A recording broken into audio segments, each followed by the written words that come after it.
Tonight's story is a quiet journey through history, made for you to simply listen to as you drift off to sleep. The Statue of Liberty is well known as a symbol of freedom, hope, and America itself. But tonight, we'll take a deeper look at its story. First, turn the volume down a little. Then simply lie back, close your eyes, and make yourself comfortable. There is no need to follow every word. Just let the story drift quietly in the background. And if you fall asleep along the way, that is perfectly fine. And now, let tonight's story slowly begin. In New York Harbor, where the waters of the Hudson River and the Atlantic world seem to meet, there is a small island. Today, we call it Liberty Island. From its shore rises one of the most familiar figures on Earth. A woman in a long robe stands high above the harbor. In her raised right hand, she holds a torch. In her left hand, she carries a tablet. A crown surrounds her head, and 7 long rays stretch outward toward the sky. At her feet lie a broken shackle and chain. Her official name is Liberty, Enlightening the World. Most people simply call her the Statue of Liberty. From the ground to the tip of the torch, the monument rises about 305 feet, or around 93 meters. The copper statue itself, without the pedestal beneath it, stands a little more than 151 feet high. Seen from nearby, it is enormous. Seen from the water, however, its appearance changes. A ferry approaching from Manhattan first sees the complete silhouette. The figure stands above the harbor, separated from the towers of the city. As the boat draws nearer, individual details slowly become visible. The folds of the robe, the long tablet, the crown, the immense arm holding the torch, and eventually, if one looks carefully, the structure beneath the statue begins to appear. For the Statue of Liberty is not simply a sculpture resting on the ground. She stands on a massive pedestal, and that pedestal rises from an older structure, shaped like an 11-pointed star. This star-shaped base is Fort Wood, a military fortification built in the early 19th century. Long before the statue existed, the island had already witnessed several different periods of New York Harbor's history. For centuries, the island and the waters around it had been used by the Lenape people, who lived throughout the region long before European settlement. Later, Dutch settlers also made use of the island. By the early 19th century, the United States Army considered the island strategically important because of its position in the harbor. Fort Wood was built there to help protect New York. Decades later, the fort would find an entirely different purpose. Instead of supporting soldiers and cannon, its star-shaped walls would become the foundation beneath a monument dedicated to liberty. There is something quietly fitting about this transformation.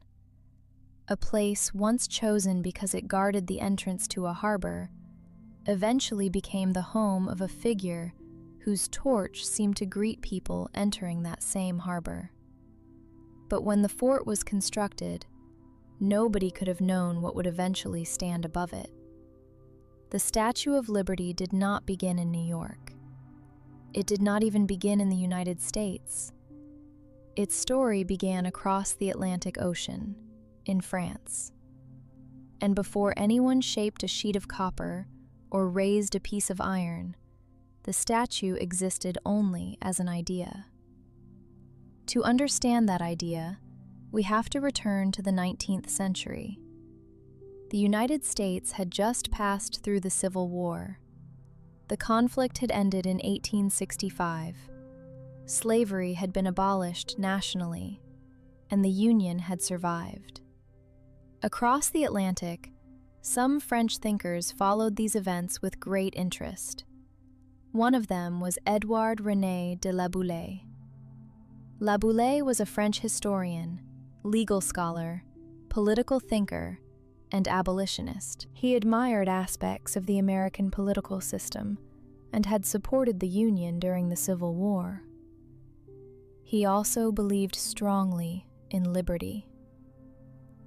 France itself was living through a complicated political period. Napoleon III ruled the country as emperor, and many supporters of Republican government hoped that France might eventually move toward a freer and more democratic political system. According to the traditional story, in 1865, La Boulaye discussed the idea of creating a monument that France might give to the United States. The monument would celebrate American independence. It would also honor the friendship between France and the United States.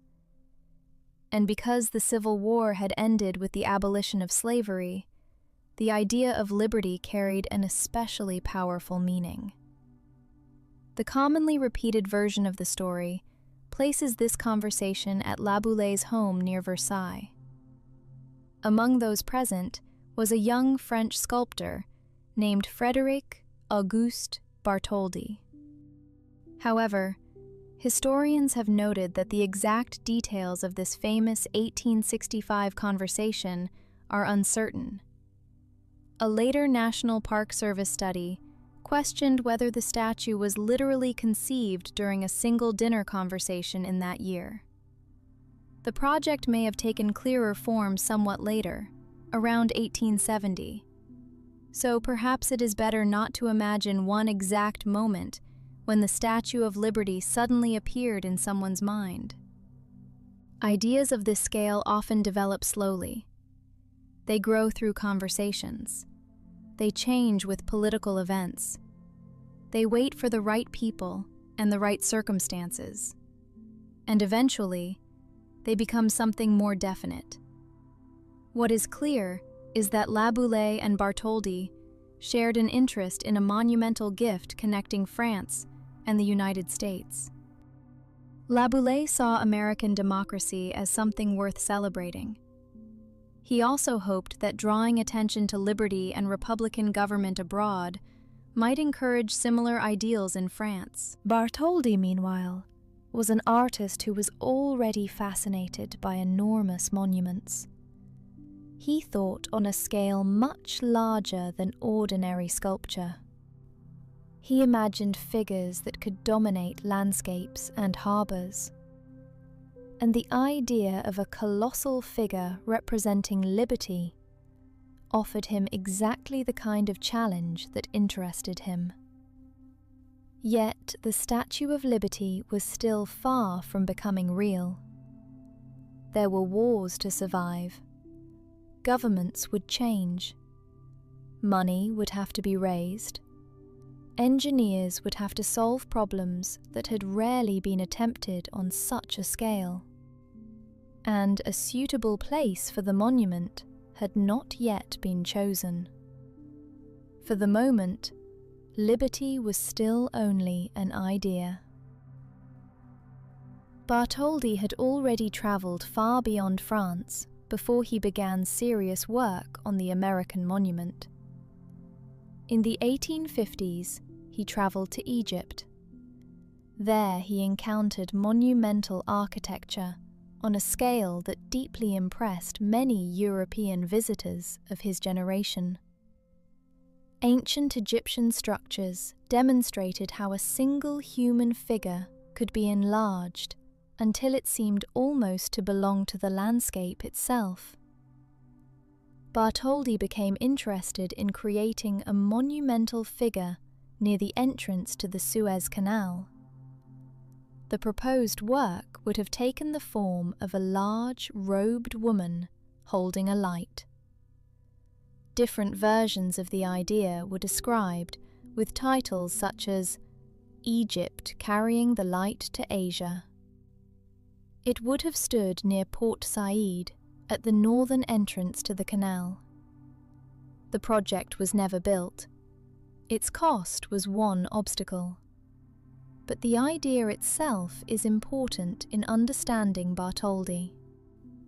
Long before the Statue of Liberty rose in New York Harbor, he was already thinking about a giant female figure standing beside water and holding a light. That does not mean the Statue of Liberty was simply copied from the proposed Egyptian monument. The meaning, political context, location, and final design were different. But Bartholdi's earlier work shows that certain ideas were already occupying his imagination. A colossal woman, a harbor, a raised light, a figure visible from ships. He also knew the tradition of the ancient Colossus of Rhodes. The Colossus had been one of the famous monuments of the ancient world. It represented the Greek sun god Helios and stood near the harbor of Rhodes. Exactly what it looked like remains uncertain, but later generations remembered it as a symbol of monumental scale. For 19th century artists dreaming of enormous public sculptures, the Colossus provided an obvious historical comparison. The Statue of Liberty would eventually become a kind of modern answer to such ancient monuments. But Bartholdi and Laboulaye wanted their figure to communicate something very different from military conquest. They wanted calm dignity. They wanted liberty, represented not as violence, but as enlightenment.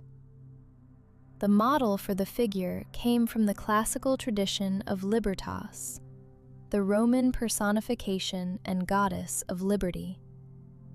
Female personifications of liberty were already familiar in American and European art. They appeared on coins. They appeared in civic decorations. They appeared in paintings and sculptures. In France, liberty could also be represented as a revolutionary figure. One famous example was Eugene Delacroix's painting, Liberty Leading the People, in which liberty advances dramatically through a revolutionary scene. Bartholdi chose another direction. His liberty would not rush forward carrying a weapon. She would stand. She would be fully clothed in classical robes. Her expression would be solemn rather than excited. And instead of holding a weapon, she would raise a torch. The torch would represent light, progress, knowledge, enlightenment, liberty illuminating the world. The symbolism extended throughout the statue. In her left hand, Liberty carries a tablet. On the tablet are Roman numerals. July 4, Midsea Captor LXXVI. July the 4th, 1776. The date associated with the American Declaration of Independence. The tablet also suggests law. Liberty, in this design, is not merely the absence of authority. It exists alongside the idea of law and civic order. Above her head is a crown. 7 rays extend from it. The rays evoke the sun and the spreading of light. From a distance, they turn Liberty's head into something almost like a rising sun above the harbor. And near her feet is another symbol that can easily be missed: a broken shackle, a broken chain. The chain is partly hidden by the folds of her robe. It cannot easily be seen by a person standing far below. Yet it is one of the statue's most important details. Laboulaye was an abolitionist. The end of slavery after the American Civil War formed part of the historical background from which the project emerged. Bartholdi, at one stage, considered placing a broken chain more prominently in Liberty's hand. Eventually, he chose the tablet instead. The chain remained at her feet. Liberty does not simply stand beside it. She appears to move beyond it. One foot is raised. The pose has roots in classical sculpture. Viewed from the front, the figure may appear almost completely still. Viewed from other angles, there is a subtle suggestion of motion. She is standing, but also stepping. The broken chain lies behind and beneath that movement. Perhaps this is one reason the statue has been able to acquire so many meanings over time. It is not a statue frozen in a single, simple gesture. It contains several ideas at once: light, law, independence, freedom from bondage, movement, a connection between two nations, and later, meanings that were not necessarily central to the earliest design would become just as important. Immigration, refuge, arrival, a new beginning. But those meanings would come later. First, the enormous woman imagined by Bartholdi had to be built. And before she could be built, Bartholdi wanted to know where she would stand. In 1871, Bartholdi crossed the Atlantic and traveled to the United States. As his ship entered New York Harbor, he saw the small island then known as Bedloe's Island. The location immediately attracted him. Ships approaching New York from the Atlantic passed near it. A monument there could be seen before passengers reached Manhattan. It would stand in water, separated from the crowded city. And because the federal government owned the island, Bartholdi believed it could symbolize something larger than one city or one state. He described the place as land common to all the states. That idea mattered. This was intended to be a national gift, a monument belonging to the United States as a whole. Bartholdi met influential Americans during his visit.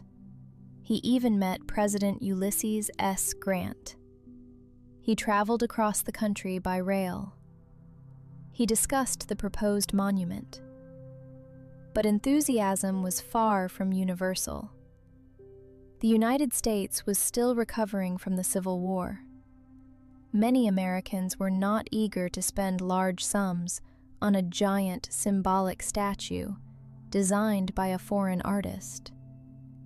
Public monuments also reflected national pride, and some people felt that American monuments should be designed by Americans. Others simply considered the project unnecessary. There were more urgent things on which money could be spent, so the project moved slowly. Bartholdi returned to France. He continued working on his ideas. Meanwhile, political circumstances in France changed dramatically. The Franco-Prussian War had begun in 1870. Napoleon III's empire collapsed. France eventually became a republic. Bartholdi himself had served during the war. His native region of Alsace was lost to Germany after France's defeat. These events added another layer of meaning to his interest in patriotic monuments. During the years after the war, he worked on other large sculptures, including the Lion of Belfort. The lion commemorated the resistance of Belfort during the conflict. It was very different from the Statue of Liberty, yet it demonstrated again Bartholdi's ability to work at monumental scale. By the middle of the 1870s, the American project began to move forward more publicly. The centennial of American independence was approaching. The year 1876 would mark 100 years since the Declaration of Independence. If France was going to give America a monumental birthday gift, the time to act had arrived. The arrangement between the two countries was simple in theory. France would pay for the statue, Americans would pay for its pedestal. In reality, both sides would discover how difficult that arrangement was. Fundraising became one of the central stories behind the monument. In France, supporters organized public events. They sold models of the statue. They charged visitors to observe the work. A lottery was authorized. Public entertainments helped collect money. Large donors contributed. Small donors contributed. The statue was gradually transformed from the dream of a few intellectuals and artists into a project supported by many ordinary people. Bartholdi also understood that unfinished pieces of the statue could help attract attention. The enormous right arm and torch were completed early. They crossed the Atlantic before the rest of the body. In 1876, the arm was displayed at the Centennial Exposition in Philadelphia. Visitors could see this extraordinary fragment of a woman who did not yet exist in complete form. Imagine seeing only the arm and torch. No face, no robe, no pedestal. Just a huge copper arm rising above an exhibition. Visitors could climb into it and reach the balcony near the flame. The arm later traveled to New York. For several years, it stood in Madison Square Park. For a small fee, visitors could climb a ladder inside. This strange fragment became both an attraction and an advertisement. It was saying, in effect, that something much larger was coming, but only if enough money could be found. Back in France, Bartholdi completed the head. The enormous head was displayed at the Paris World's Fair in 1878. Again, the future statue existed in pieces: an arm in America, a head in Paris. Models and drawings showing how the pieces might eventually fit together. The full figure was becoming familiar before it existed as a complete monument. This method also reveals something about the scale of the undertaking. Ordinary sculptures are often completed in a studio and then moved as a whole. Liberty could not be treated that way. Individual pieces of her body were already large enough to become exhibition attractions by themselves. And behind the artistic problem was an even greater engineering problem. How could a thin copper woman, more than 150 feet high, stand safely in the winds of New York Harbor? The outside of the Statue of Liberty is copper, but it is not a solid copper statue. If Liberty had been cast as a massive block of metal, she would have been extraordinarily heavy and almost impossible to construct at that scale. Instead, Bartholdi's team used thin copper sheets. The copper was shaped using a technique known as repoussé. Sheets were hammered into the necessary curves and forms. The copper skin was only a few millimeters thick, thin enough to keep the total weight manageable. But that created another question. Something had to support it. At first, the architect Eugène Viollet-le-Duc worked with Bartholdi on the internal structure. Viollet-le-Duc was one of the most important French architects and restoration specialists of the 19th century. His proposed solution involved a central masonry support, with metal connections extending outward toward the copper skin. But Viollet-le-Duc died in 1879. The project had lost the engineer responsible for the structure, and Bartholdi still had to find a way to make his enormous copper figure stand. The man who eventually took over the engineering problem would later become even more famous than Bartholdi: Gustave Eiffel. Today, Eiffel's name is almost automatically associated with the Eiffel Tower. But the tower did not yet exist. The Statue of Liberty came first. Eiffel and his associate, Maurice Queclin, approached the problem differently. Instead of depending on a massive internal masonry pier, they designed an iron framework. At the center would be a strong iron pylon. Around it would be a lighter secondary structure. The copper skin would be connected to this framework. But it would not be held absolutely rigid. That was important. New York Harbor experiences wind. Metal also changes slightly with temperature. If the thin copper skin were attached too rigidly to a heavy structure, movement and temperature changes could create damaging stresses. Instead, the engineering allowed the outer skin a small amount of independent movement.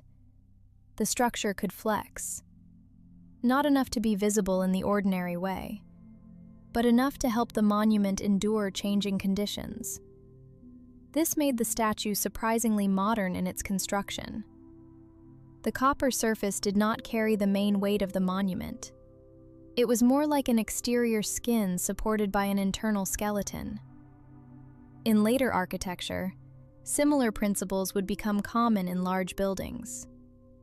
Inside Liberty, iron performs the work that bones perform in a body. Outside, copper gives the figure its shape. Perhaps that is why the interior can feel so different from the exterior. From the harbor, Liberty appears to be a single, solid figure. Inside, she is a network of metal: beams, supports, stairs, connections. A giant piece of engineering, hidden beneath the robes of a classical goddess. Bartholdi and Eiffel had to coordinate closely. The shape belonged to the sculptor. The structure belonged to engineering. Neither could succeed without the other. A support in the wrong place could distort the sculpture. A sculptural form that ignored structural requirements could become dangerous. So art and engineering had to develop together. Sections of copper were fitted to the framework in France. The statue gradually rose above the workshop. Photographs from the period show something remarkable. Liberty appearing piece by piece among ordinary Parisian buildings. Workers stand beside enormous sections of her body. Human beings become tiny next to her hands and face. Inside, the iron pylon rises upward. Outside, hammered copper creates the folds of the robe. And slowly, the figure becomes recognizable. The face is severe and calm. There has long been a popular story that Bartholdi modeled Liberty's face after his mother. But specialists associated with the Bartholdi Museum have said that there is no firm evidence supporting that claim. So it is safer simply to say that the face reflects the classical, monumental character Bartholdi wanted. He deliberately kept many forms broad and simple. This was not a statue designed to be viewed only from a few feet away. It had to work across great distances. A tiny detail that looked beautiful in a studio might disappear entirely when enlarged and placed hundreds or thousands of feet from the viewer. The silhouette mattered. The major lines mattered. The vertical arm, the torch, the crown, the tablet, the robes.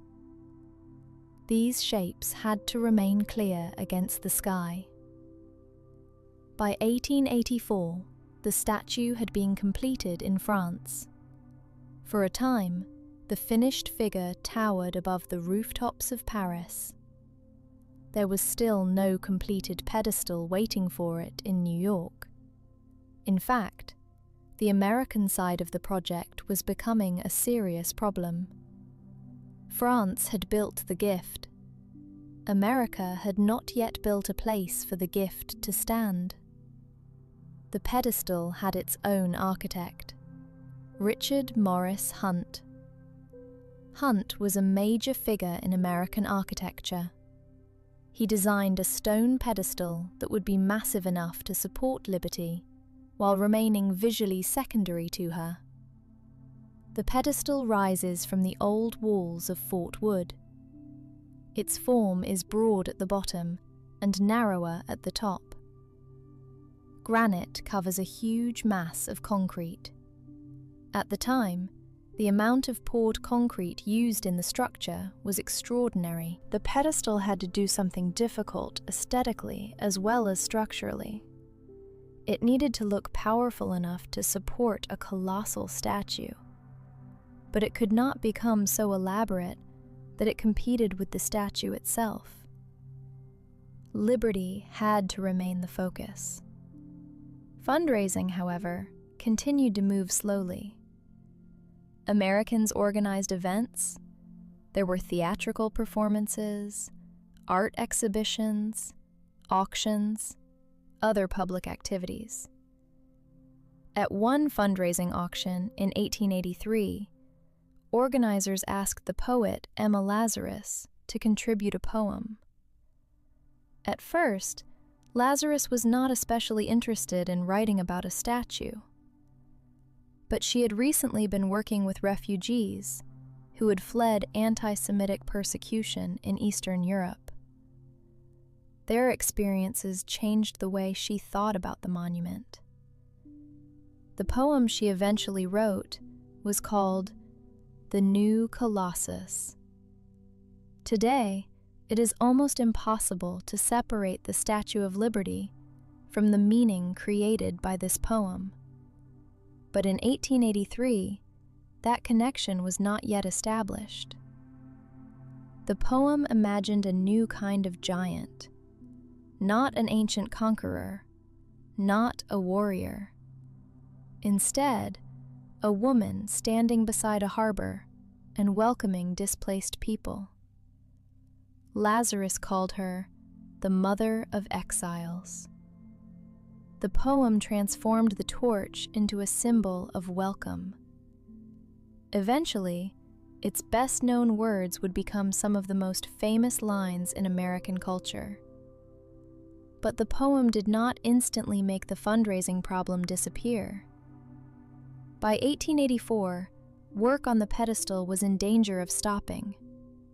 The money was running out. The statue itself had already been completed in France. New York risked losing the monument. Other American cities suggested that if New York could not build the pedestal, perhaps the statue could be moved elsewhere. Boston showed interest. Philadelphia showed interest. The future location of one of New York's most famous landmarks was not as secure as it now seems. History often appears inevitable after it has happened. But at the time, the project remained uncertain. Then Joseph Pulitzer entered the story. Pulitzer was the publisher of the New York World newspaper. He turned the pedestal campaign into a popular movement. His newspaper appealed directly to ordinary readers. The message was essentially that the Statue of Liberty should not belong only to wealthy donors. Anyone could help build the pedestal. Pulitzer promised to print the name of every person who contributed, even if the donation was very small. And small donations began arriving. Children donated. Workers donated. People sent coins. Some contributions were only a few cents. Groups collected money together. The amounts were often tiny individually.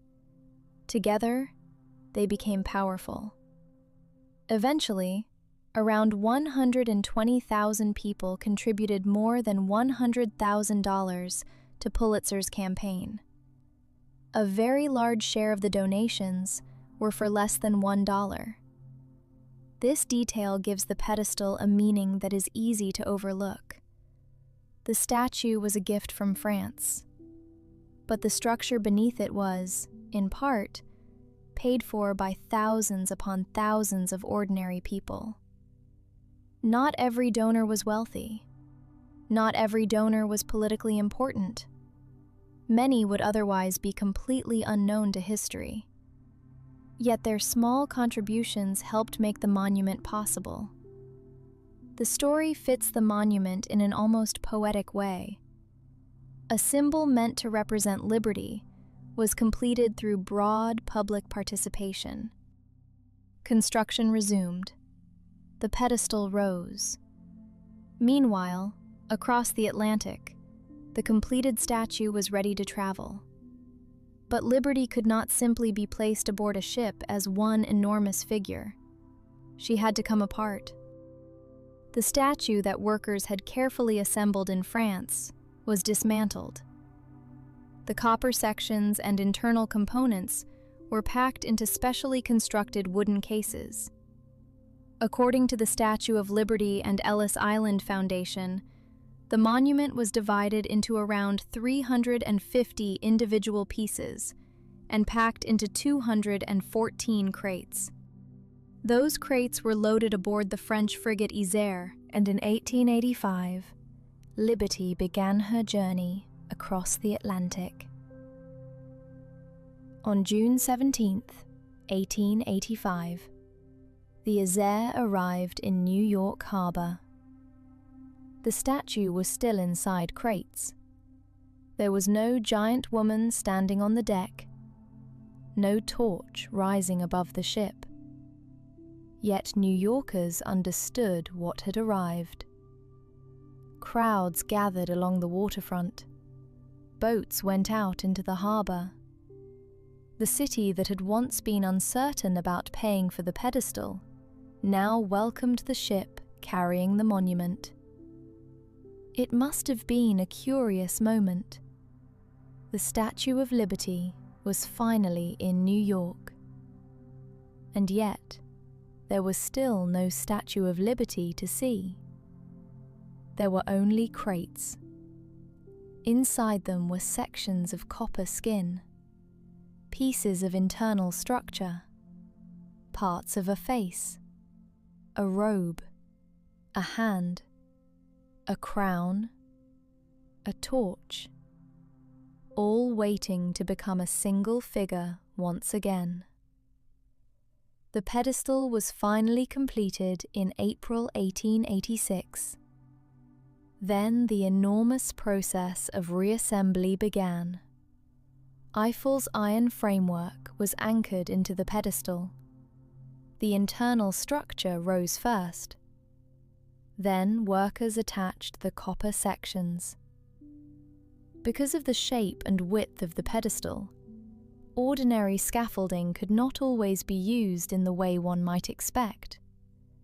Workers sometimes operated while suspended by ropes.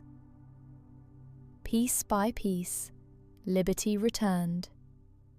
The lower robes, the body, the shoulders, the head, the great arm, the torch. From Manhattan and from passing ships, people could watch the monument gradually take shape. The statue that had briefly stood over Paris now rose above an island in New York Harbor. This second assembly was the final transformation. An idea discussed in France had become a sculpture. The sculpture had become hundreds of pieces. The pieces had crossed an ocean. And now, after roughly 2 decades of planning, delays, political change, engineering, fundraising, construction, and transportation, they had become a monument. By the autumn of 1886, the Statue of Liberty was ready to be dedicated. October 28, 1886, was the day of the dedication. New York turned the occasion into an enormous celebration. A parade moved through Manhattan. President Grover Cleveland participated. Crowds filled the streets. Bands marched. Organizations from around the country joined the procession. The route passed through parts of the city already connected to the history of the monument. Madison Square had once displayed the isolated arm and torch. Now, the complete statue stood in the harbor. As the parade moved past the New York Stock Exchange, people in the buildings above threw strips of ticker tape from the windows. The paper drifted down into the street. This event is remembered as the beginning of New York's famous ticker tape parade tradition. The celebration then moved onto the water. Boats filled the harbor. President Cleveland traveled to Bedloe's Island by yacht. The weather was not ideal. Rain and mist covered parts of the celebration. The statue's face was hidden behind a large French flag. The plan was to remove the flag at the proper moment during the speeches. But Bartholdi misunderstood a pause in one speaker's address. He believed the speech had ended. The flag dropped. Liberty's face appeared earlier than planned. The crowd erupted in cheers. The speaker could barely continue. After so many years of waiting, perhaps it was appropriate that the unveiling refused to follow the schedule perfectly. President Cleveland formally accepted the monument. He spoke of liberty making her home there, and of the light of the monument confronting ignorance and oppression. Bartholdi himself was invited to speak, but declined. He had already expressed his idea in copper and iron. There was also a contradiction in the day's celebration that later generations have often noted. The monument represented liberty as a woman, yet women had very limited access to the official ceremony on the island. Women's suffrage activists protested from a boat nearby. They pointed out the obvious irony. A gigantic female figure represented freedom, while American women themselves did not yet have the national right to vote. That tension would not be the last time Americans debated the difference between the ideals represented by the statue and the realities of American life. The same was true of race. The abolition of slavery had been part of the intellectual background surrounding La Boulée and the monument. The broken chains at Liberty's feet carried that meaning. Yet Black Americans in the late 19th century continued to face violence, discrimination, and the destruction of political rights that had briefly expanded after the Civil War. Some African American commentators challenged the celebration surrounding the statue. They asked what it meant for the United States to claim that liberty could enlighten the world when liberty was still denied to many people within the country. This criticism did not reject the ideal of liberty. In a sense, it did the opposite. It took the ideal seriously. A monument can represent an achievement, but it can also represent a standard by which a society measures itself. The Statue of Liberty would repeatedly play both roles. People could look at it and celebrate freedom. Others could look at exactly the same figure and ask whether the promise of freedom had truly been fulfilled. That tension became part of its history. The dedication also did not instantly give the torch the brilliant nighttime appearance many people now imagine. The early lighting system was disappointing. From Manhattan, the illuminated torch was difficult to see. Bartholdi had wanted the light to function almost like a beacon. But technical limitations prevented that vision from being fully realized. For a time, the United States Lighthouse Board administered the monument. This seems logical. After all, Liberty stood at the entrance to one of the world's great harbors and held a light high above the water. Yet the statue was never especially successful as a practical lighthouse. Its real illumination was symbolic. And over the coming decades, that symbolism would become far more important than anyone involved in the original project could have predicted. When the statue was new, it did not have the familiar green color we know today. The copper surface was reddish-brown. Fresh copper reflects light with a warm metallic tone. But copper changes when exposed for years to air, moisture, and the environment. Gradually, chemical reactions formed a layer on the surface. The statue began turning green. By the early years of the 20th century, the green patina was becoming obvious. Eventually, it covered the entire exterior. At first, some officials worried that this green surface meant the statue was being destroyed by corrosion. There were proposals to paint the exterior, but studies showed that the patina actually helped protect the copper beneath it, so the green layer remained. Today, it is almost impossible to imagine the Statue of Liberty without it. The color has become part of her identity. Yet Bartholdi himself never saw the statue exactly as we see it now for very long. The monument changed after it left his hands. Its surface changed. Its torch changed. Its island changed. Its meaning changed. Even the people who looked at it changed. This may be one of the quiet lessons of monuments. They appear permanent because stone and metal last longer than individual human lives. But they are not truly unchanging. Weather touches them. Technology alters them. New generations interpret them. Events reshape their meaning. And the Statue of Liberty would experience all of these things. One of the most important changes in meaning was connected with immigration. When the statue was first imagined, its central themes were American independence, Republican liberty, Franco-American friendship, and the end of slavery. It was not originally designed primarily as an immigration monument, but geography changed its meaning.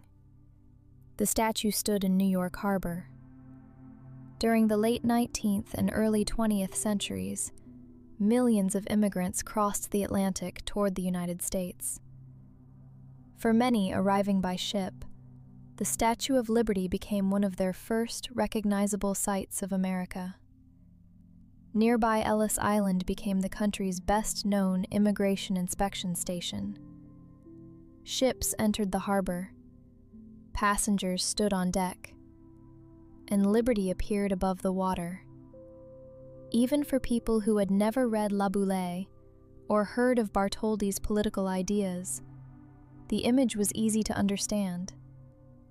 A giant figure holding up a light, a new country beyond her, a journey ending, another life, perhaps, beginning.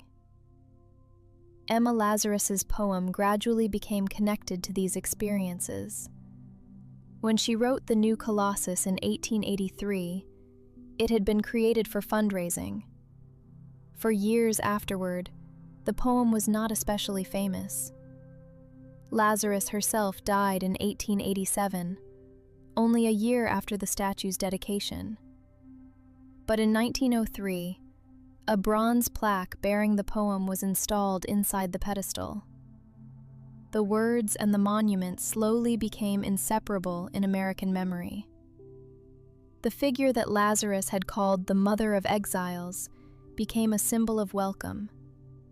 The statue's torch became a lamp beside a metaphorical doorway, and immigration became one of the monument's most powerful meanings. Personal memories reinforced that association. Immigrants later recalled seeing the statue from their ships. For some, the sight produced excitement.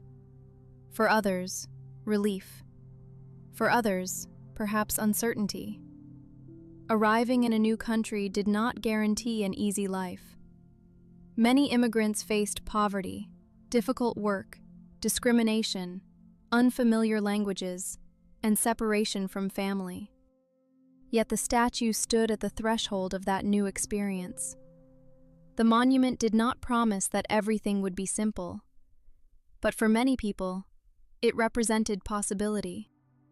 The connection between the statue and immigration grew even stronger because of Ellis Island. Ellis Island lies only a short distance away. From Liberty Island, it can be seen across the water.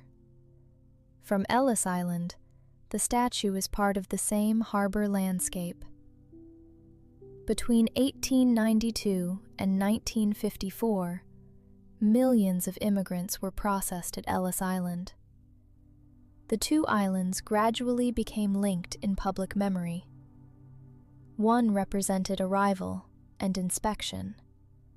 The other represented an ideal. In 1965, that connection received another historical marker.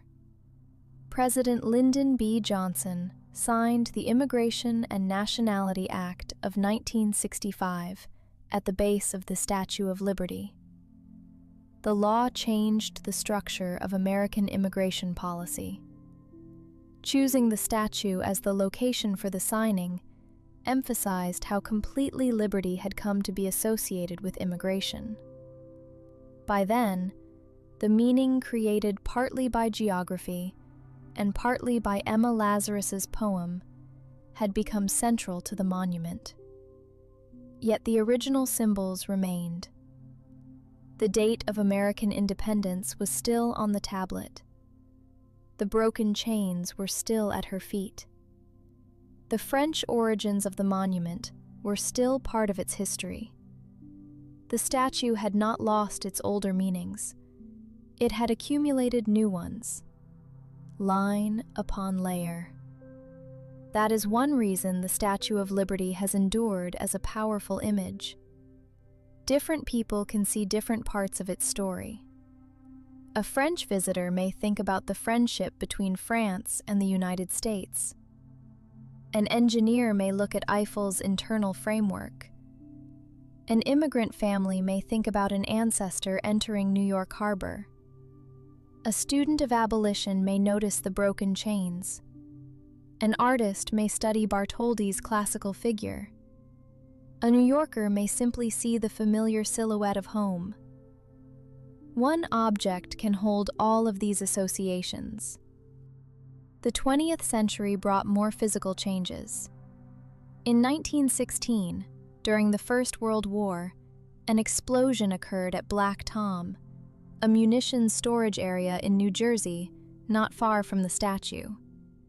The explosion was an act of sabotage connected to the war in Europe. The blast damaged buildings and affected the surrounding area. The Statue of Liberty suffered relatively limited damage, but the torch-bearing arm was affected. For safety reasons, public access to the torch was closed, and it never reopened. This is why visitors today can climb toward the crown with the appropriate ticket, but they cannot continue into the torch. More than a century has passed since ordinary visitors last stood on that balcony. The torch itself also changed. Over the decades, several attempts were made to improve its lighting. Sections of copper were altered, glass was added, lighting systems were installed and modified. The original concept had been much simpler. Bartholdi had envisioned a copper flame whose surface could shine. But practical efforts to make the torch brighter gradually transformed it. By the early 20th century, its appearance had moved far away from the original design. The rest of the monument also entered a new phase. During the First World War, the image of liberty appeared on American wartime posters and campaigns selling liberty bonds. Once again, the statue's meaning was adapted to a new historical situation. A French gift celebrating liberty was now used to encourage Americans to support a war in which France itself was one of the principal Allied nations. In 1924, President Calvin Coolidge officially declared the Statue of Liberty a national monument under the Antiquities Act. Nearly 4 decades after the dedication, the federal government was formally recognizing the statue not merely as an impressive object, but as a protected part of the nation's heritage. Responsibility for the statue also changed over time. The Lighthouse Board had managed it first. Later, responsibility passed to the War Department. Then, in 1933, President Franklin D. Roosevelt transferred the statue to the National Park Service. This marked the beginning of the modern era of preservation. In 1937, the National Park Service gained control over the rest of Bedloes Island as well. The island could now be treated more completely as a historic site and public park, rather than as an old military installation with a monument standing inside it. During the 1930s, workers carried out repairs. Old military buildings were removed. Landscaping changed. Parts of the statue were restored. Rusting supports were replaced. Stairways were improved. Water damage was addressed. The monument was already around 50 years old. Its survival could no longer be taken for granted. Iron rusts. Copper moves. Water finds openings. Paint hides problems as easily as it solves them. Even enormous monuments require constant care. During the Second World War, the statue remained open to visitors, but nighttime conditions changed because of wartime blackout requirements. For periods of the war, Liberty did not glow above the harbor as she had before. On D-Day in June 1944, lights on the statue were used to flash the Morse code signal for the letter V, ... dash. V for victory. After the war, stronger lighting systems returned. By the 1950s, the statue was being illuminated through the night. In 1956, another change became official. Bedloes Island received a new name, Liberty Island. The name Bartholdi had once hoped for had finally become reality. The island and the statue were now joined even linguistically. Liberty standing on Liberty Island. By the 1970s, the statue had become more than a historic monument. It had become one of the most reusable symbols in American public life. Celebrations took place around it. Protests took place around it. Political movements appealed to its meaning. Different groups claimed the language of liberty for different causes. This was perhaps inevitable. Once a society builds a monument representing an abstract ideal, people will ask who is included in that ideal. Who has liberty? Who does not? What does liberty require? What happens when citizens disagree? The statue cannot answer those questions. It simply stands. But because it stands for such a large idea, people bring their own questions to it. In 1976, the United States celebrated 200 years since the Declaration of Independence. The Statue of Liberty became a natural centerpiece of the bicentennial celebration. Tall ships from around the world sailed into New York Harbor during Operation Sail. Fireworks illuminated the sky. A monument originally connected to the 100th anniversary of American independence now stood at the center of the 200th. But another important anniversary was approaching. In 1986, the statue itself would turn 100 years old. And as engineers began studying the monument in preparation for the centennial, they discovered serious problems. Liberty had survived wind, rain, salt air, changing temperatures, alterations, and nearly a century of visitors. But age was showing. The statue needed far more than a simple cleaning. It required major restoration. Engineers examined the Statue of Liberty closely in the early 1980s. They found corrosion in the internal structure. Parts of the copper exterior required repair. The great raised arm presented concerns. Over many years, modifications and movement had changed the way forces passed through the structure. The statue's head had also been installed slightly away from the position originally intended. As the structure moved in wind, one of the crown rays could come into contact with the arm. Problems that were almost invisible from the outside were important inside. This is another strange quality of enormous monuments. From a ferry, Liberty can appear completely motionless, but in strong wind, the structure moves slightly. It must. Absolutely rigidity would not necessarily make it safer. Eiffel's original concept had allowed movement.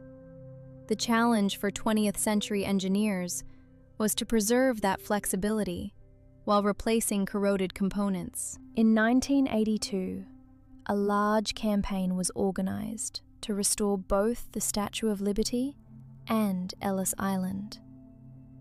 Money again came from public and private donations. Once more, fundraising became part of Liberty's history. A century earlier, small donations had helped complete the pedestal. Now, another generation contributed to preserve the monument. In 1984, the statue closed for restoration. A huge freestanding scaffold surrounded it. For visitors looking across the harbor, Liberty temporarily disappeared behind a cage of metal. Inside, restoration workers encountered decades of paint, corrosion, and old materials. They removed coatings from the copper. They repaired damaged areas. They replaced much of the internal armature. Modern stainless steel components took the place of older iron elements. The engineering goal was not to turn the monument into something new. It was to preserve Bartholdi and Eiffel's original relationship between the flexible skin and the internal structure. The most visible change involved the torch. By the 1980s, the torch had been modified so many times that it no longer closely matched Bartholdi's original design. Glass had replaced copper in many areas. Water had leaked inside. The structure had deteriorated. restorers concluded that the old torch could not simply be repaired and left in place. It was removed. A new torch, based much more closely on Bartholdi's original concept, was created. The new flame was covered with gold leaf. In daylight, it could reflect sunlight. At night, external lights could illuminate it. The old torch was preserved rather than destroyed. Today, visitors can see it in the Statue of Liberty Museum. There is something remarkable about standing near that original flame. For almost a century, it had been held above New York Harbor. It had watched the city change beneath it. It had existed before skyscrapers transformed Manhattan's skyline. It had been present while millions of immigrants arrived by ship. It had survived the Black Tom explosion. It had appeared in photographs, posters, newsreels, and family memories. Then, after decades high above the harbor, it came down. Its replacement now continues the visual form Bartholdi intended. The restoration was completed in time for the statue's centennial. In July 1986, the United States held Liberty Weekend. President Ronald Reagan led the rededication ceremonies.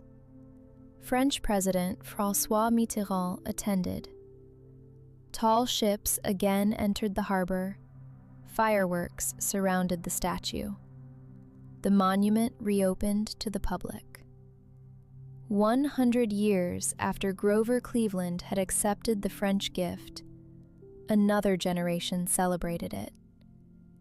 But this was no longer only the statue France had given America. By 1986, it had become part of the visual language of the entire world. That worldwide recognition is partly the result of reproduction. Most people who recognize the Statue of Liberty have never visited Liberty Island.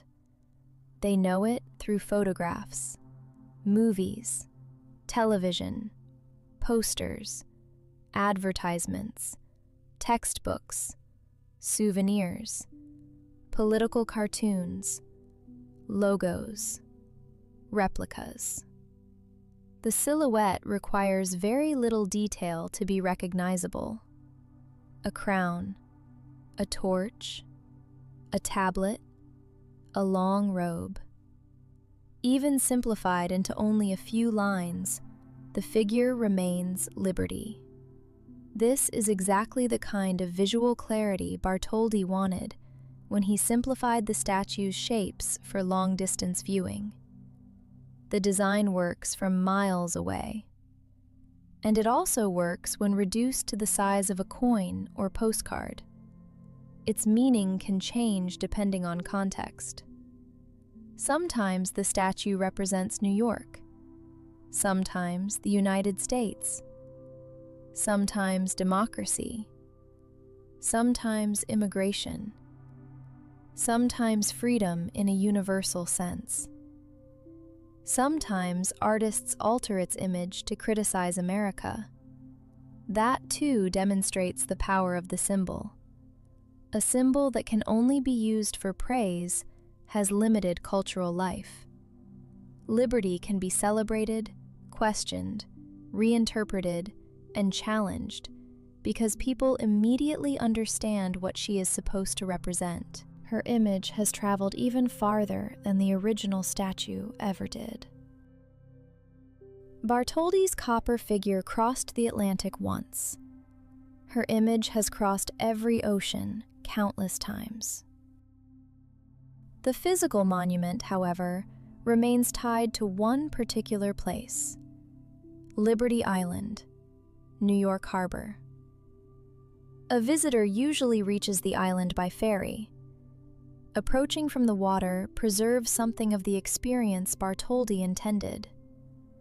The figure was designed to be seen from ships. As the ferry curves through the harbor, Liberty changes angle. The tablet becomes more visible. Then the torch. Then the folds of the robe. Manhattan appears behind her from some directions. New Jersey from others. Ellis Island sits nearby. The pedestal rises from Fort Wood's star-shaped walls, and once a visitor reaches the island, the scale changes again. From below, the statue seems far larger than it does from Manhattan. Her foot alone is immense. Her fingernails are larger than ordinary household objects. The face that seems delicate from across the water is monumental at close range. Inside, the experience changes completely. The classical woman disappears. Instead, there is metal. Stairs twist upward. The internal framework surrounds the visitor. The relationship between copper and structure becomes visible. Those who climb toward the crown move upward through the body of the statue itself. It is an unusual experience. One moment you are looking at a human figure from outside. The next, you are inside that figure, surrounded by the structure that allows it to exist. At the crown, small windows look out across the harbor. The view reverses Bartholdi's original relationship. For more than a century, people on ships have looked toward liberty. From inside her crown, visitors look back toward the ships. The crown has also experienced periods of closure. Security concerns after the attacks of September 11, 2001, changed access to the monument.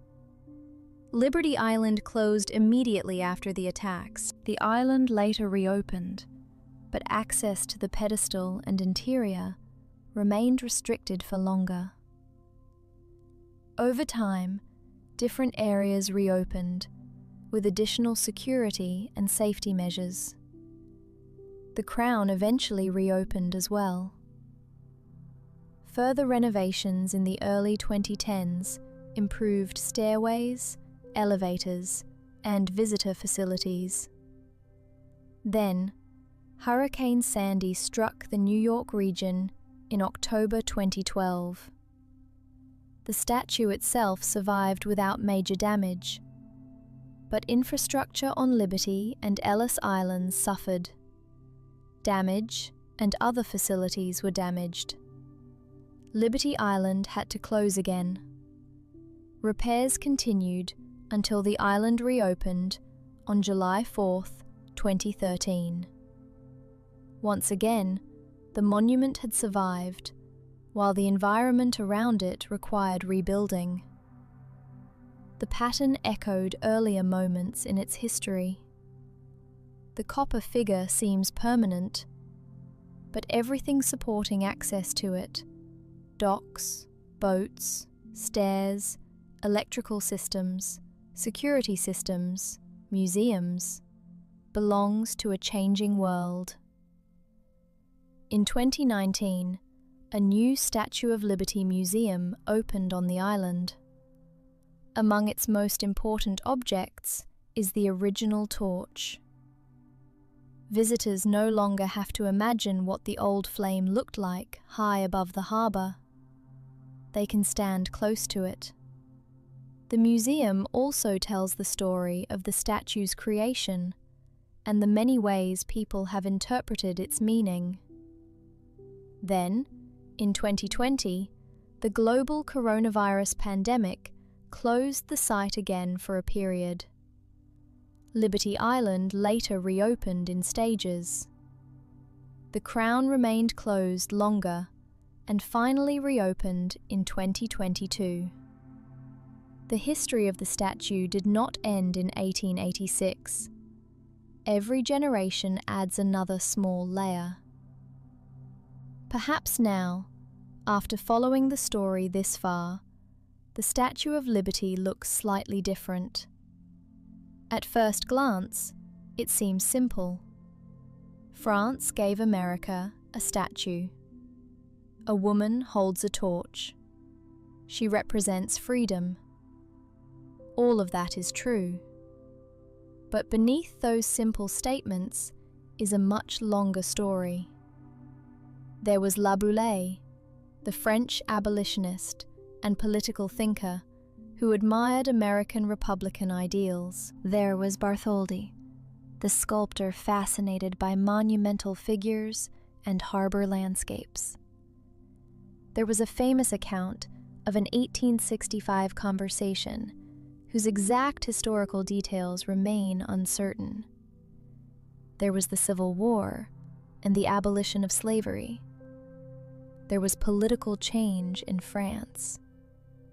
There was Bartholdi's journey across America. There was Bedloe's Island, chosen because ships entering New York would pass it.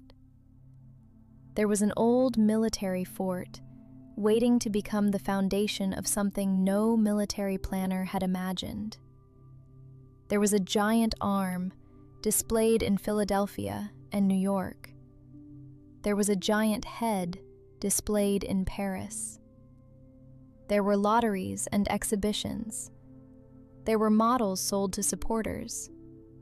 There was Viollet-le-Duc, whose death left a major engineering problem unresolved. There was Gustave Eiffel, designing a flexible iron skeleton before his famous Paris Tower existed. There were copper sheets hammered into shape. There was Richard Morris Hunt, designing the pedestal. There was Emma Lazarus, giving the monument a new language of immigration and welcome. There was Joseph Pulitzer, asking ordinary people to send whatever they could afford. There were thousands of small donations. There were hundreds of crates crossing the Atlantic. There were workers hanging from ropes to attach copper sections above the harbor. There was rain on dedication day. Ticker tape drifting over Manhattan. A flag falling too early from Liberty's face. There were suffragists protesting from a boat nearby. There were Black Americans questioning the gap between the country's symbols and its realities. There were immigrants approaching from the Atlantic. There was green patina spreading slowly across copper. There was an explosion in 1916. A torch closed forever to ordinary visitors. World wars, blackouts, restorations, celebrations, storms, closures, reopenings. And through all of it, the figure remained. One of the most interesting things about the Statue of Liberty is that some of its most famous meanings were not fixed from the beginning. Monuments often outlive the intentions of their creators. Bartholdi could decide how liberty stood. He could choose the torch. He could shape the robe. He could place the tablet in her hand. He could hide broken chains beneath her feet. But he could not control what millions of later viewers would feel when they saw her. Emma Lazarus added another interpretation. Immigrants added another. Political movements added others. Wars changed the context. The civil rights struggles of later generations changed it again. Every time someone uses liberty as a symbol, the statue acquires another association. Yet certain physical details quietly keep pointing back toward the 19th century. The date on the tablet remains July 4th, 1776. The chains remain broken. The torch remains raised. The rays remain around the crown. The old fort remains beneath the pedestal. Eiffel's basic structural idea remains inside. The French and American contributions remain joined in a single monument. Without France, there would have been no statue.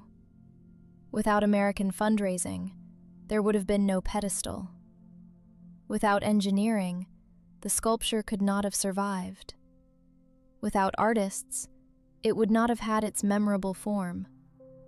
Without ordinary donors, the project might have failed. Without later generations of preservation, it might not still stand as it does today. The monument is therefore not really the product of one person. Bartholdi is the sculptor. But the Statue of Liberty is the result of collaboration between art and engineering, between private citizens and governments, between France and the United States, between 19th century intentions and later generations of interpretation. Think again about the torch. It may be the simplest symbol in the entire monument, a raised light. Humans have used light as a metaphor for knowledge and hope for thousands of years. Darkness hides, light reveals. A light can guide travelers. It can signal from a distance. It can indicate that someone is present. A small lamp can make an unfamiliar place feel less uncertain. Bartholdi placed that idea hundreds of feet above the water. The earliest practical attempts to illuminate the torch were disappointing. The actual light was weak. The statue was never a great lighthouse. But symbolically, the weakness of the original lamp did not matter. The imagined light was stronger than the physical one. That may be why the official name is so important. Liberty enlightening the world. Not simply liberty, not liberty of New York, not American liberty. The title imagines light extending outward, across borders, across oceans. The crown's rays reinforce the same idea. And perhaps this is why the statue became recognizable far beyond the country for which it was built. Its language is not complicated. A person does not have to speak English or French to understand a figure lifting a light. Then there is the tablet. Compared with the torch, the tablet seems quiet. It does not reach toward the sky. It rests against Liberty's body. Yet its inscription connects the statue directly to a specific historical event. July 4th, 1776, the Declaration of Independence. A monument designed in France in the 19th century points backward to an 18th century American document. The statue therefore joins several different eras. The political thought of the 18th century, the abolition struggles and democratic movements of the 19th, the great migrations of the late 19th and early 20th centuries, the preservation work of the 20th century, the debates about freedom and immigration that continue in the 21st. And beneath all of these layers is the old island itself. Before declarations, before France proposed a monument, before New York had its modern skyline, before Ellis Island became an immigration station, the harbor was already there. People were already moving across its waters. The Lenape knew these islands and shores long before Europeans gave them new names. Dutch colonists arrived. The British came. The United States formed. The Army built Fort Wood, and eventually, Liberty stood above it. Seen across that long period, the statue occupies only the most recent part of the island's history. Even a monument more than a century old can be young compared with the place beneath it. The broken chain may be the easiest important detail to overlook. From many common viewpoints, it is almost invisible. Postcards usually focus on the face and torch. Photographs taken from Manhattan cannot clearly show the chain. Even many visitors know it exists, only because they have read about it. Yet there it is, a reminder that the history of liberty is also a history of people escaping or breaking systems of bondage. Laboulaye's abolitionism was real. The end of slavery was part of the political context in which the project developed. But the presence of the chain does not make the statue's history simple. The United States abolished slavery and still struggled with profound racial inequality. The country celebrated liberty while denying equal rights to many citizens. Women could admire a female personification of freedom decades before gaining the vote nationwide. Immigrants could see liberty while also experiencing exclusion and discrimination. These contradictions are not separate from the monument's story. They are part of why people continue to discuss it. If liberty represented something the nation had perfectly achieved once and for all, perhaps the statue would belong only to the past. Instead, the word liberty remains an argument as well as an ideal. Each generation decides what it means. Each generation discovers places where the reality does not match the symbol, and each generation can look again at the figure in the harbor. There is also something unusual about the Statue of Liberty's posture. She is not seated on a throne. She is not riding a horse. She is not standing over a defeated enemy. She is not pointing toward conquered territory. She does not carry a sword. Her height gives her power, but her gesture is not military. The strongest movement is upward. The arm rises. The torch rises. The crown spreads outward. Even the pedestal narrows slightly as it rises, guiding the eye toward the figure above. The monument becomes almost vertical light. That visual language helped distinguish it from older traditions of colossal monuments representing kings, emperors, or military victories. Bartholdi borrowed the scale of ancient monuments, while giving the figure a modern political ideal. Emma Lazarus later emphasized this contrast in the new Colossus. The ancient Colossus represented power. Her new Colossus represented welcome. That interpretation was not immediately dominant in 1886, but over time it became one of the statue's defining meanings. If we return for a moment to Paris in the early 1880s, the entire project becomes even more extraordinary. Imagine the streets and workshops of that city. The Eiffel Tower does not yet dominate the skyline. Gustave Eiffel is respected as an engineer, but his name has not yet become shorthand for one of the world's most famous structures. Bartholdi's Liberty is rising piece by piece. Its copper has the warm colour of new metal. Workers hammer sheets into enormous forms. Sections of robe lie beside structural components. The head is large enough to contain people. The hand is large enough to become a building-like space. The internal pylon rises. Visitors pay to see construction. Unequiv circulate. Drawings show an imagined monument that New Yorkers have never yet seen. Then the copper figure is assembled. For a brief period, the Statue of Liberty stands in France.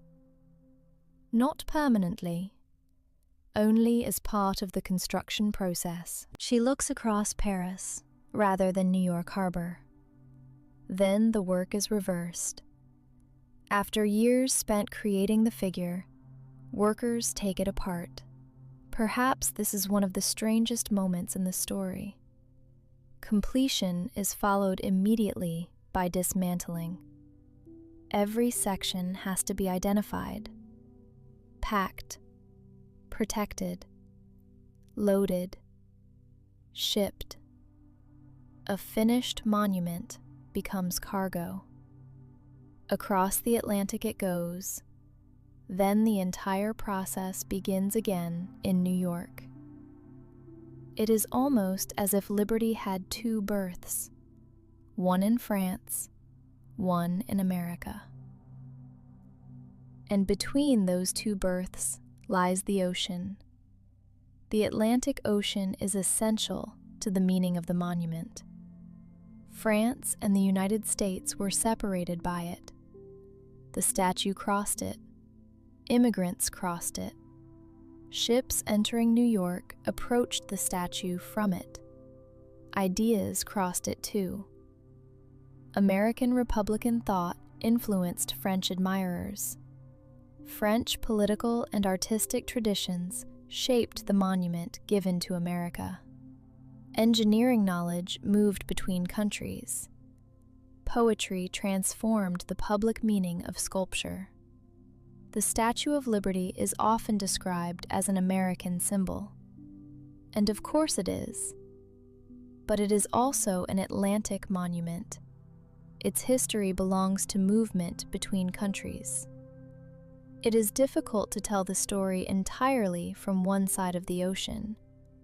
Even its construction was divided between nations. The statue in France, the pedestal in America. Only when the two came together was the monument complete. There is another small detail worth considering. The monument faces generally toward the southeast. That orientation means Liberty looks toward ships approaching the harbor from the Atlantic. The positioning was intentional. She was meant to be seen by people arriving from the sea. Today, many people first see New York from an airplane. Others arrive by highway or train. The experience of crossing the Atlantic by ship is no longer the normal gateway into the city. But during the era when the statue became famous, the harbor entrance mattered enormously. A transatlantic voyage could take many days. For immigrants, the journey might have begun with a difficult farewell at a European port. There would have been days of ocean, crowded decks, changing weather, uncertainty about what waited ahead. Then land, New York, and, somewhere in the harbor, the enormous figure. It is easy to understand why personal memories attach themselves to that site. Even if the statue had never been intended specifically for immigration, the emotional power of its location almost guaranteed that arriving people would give it that meaning. Geography can sometimes rewrite art. The statue's relationship with time is also visible on its surface. Copper records exposure. Iron records moisture. Stone records weather. Repairs record human intervention. The green patina is essentially the visible result of decades passing. We see age every time we see Liberty's color. Yet, because generations have known her as green, the color now seems original. If Bartholdi could suddenly see the statue today, its color might be one of the first differences he noticed. The modern torch would be another. The skyline would be almost unrecognizable. Skyscrapers would stand where 19th century buildings once seemed tall. Aircraft would cross the sky. Enormous modern ships would move through the harbor. Electric lights would transform the city after sunset. Ferries would carry visitors equipped with phones and cameras. And still, beneath all of that modern technology, Bartholdi would recognize the figure. The outline remains his. The robe, the tablet, the crown, the lifted arm, the calm expression, the broken chains. His monument has changed without ceasing to be itself. Perhaps that balance between change and continuity explains why preservation has mattered so much. To restore a historic structure does not simply mean making it look new. Too much replacement can erase history. Too little intervention can allow the object to deteriorate. The 1980s restoration required difficult choices. Original materials had to be respected, but corroded structural parts could not simply be left in place. The old torch had historical value, but it had been altered so greatly and damaged so seriously that it could no longer remain safely where it was. Engineers therefore preserved the old torch separately and created a replacement based on Bartholdi's intended design. Other structural elements were replaced with modern materials, chosen to perform the same basic function more safely. Preservation became a collaboration across time.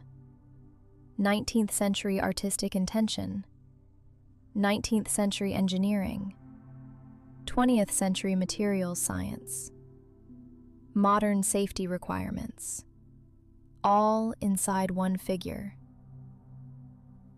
At night, the monument offers another version of itself. The island becomes darker.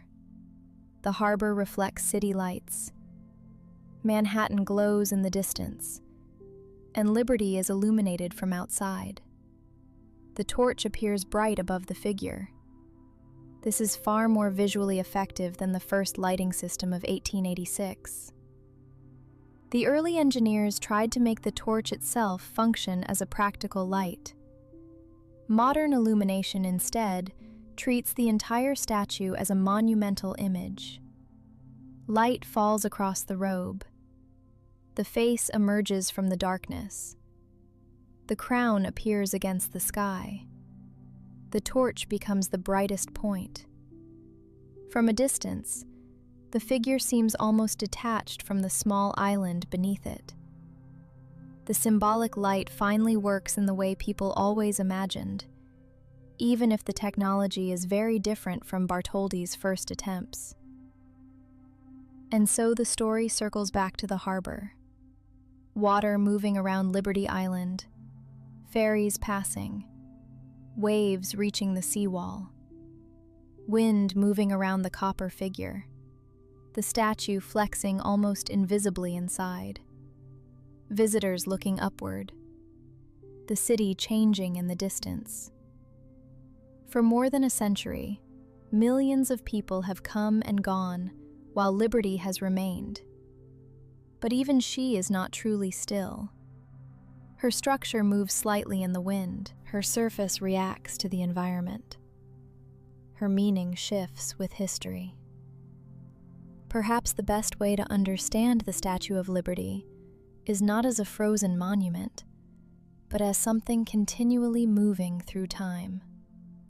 She began as political conversation, then an artistic idea, then drawings, models, copper sheets, an arm, a head, an iron framework, a completed figure in Paris, hundreds of pieces in crates, a ship crossing an ocean, a reconstructed statue, a national monument, an immigration symbol, a landmark, a restoration project, a museum story, and now an image known around the world.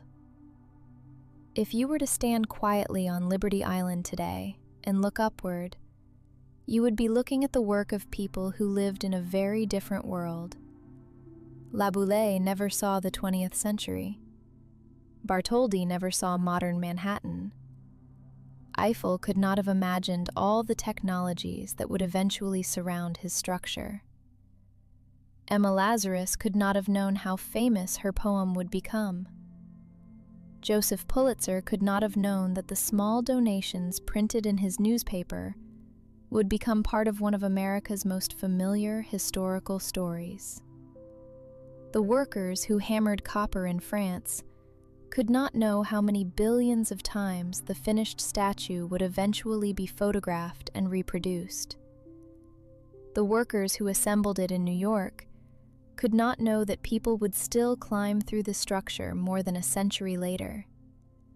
Yet all of their efforts remain present.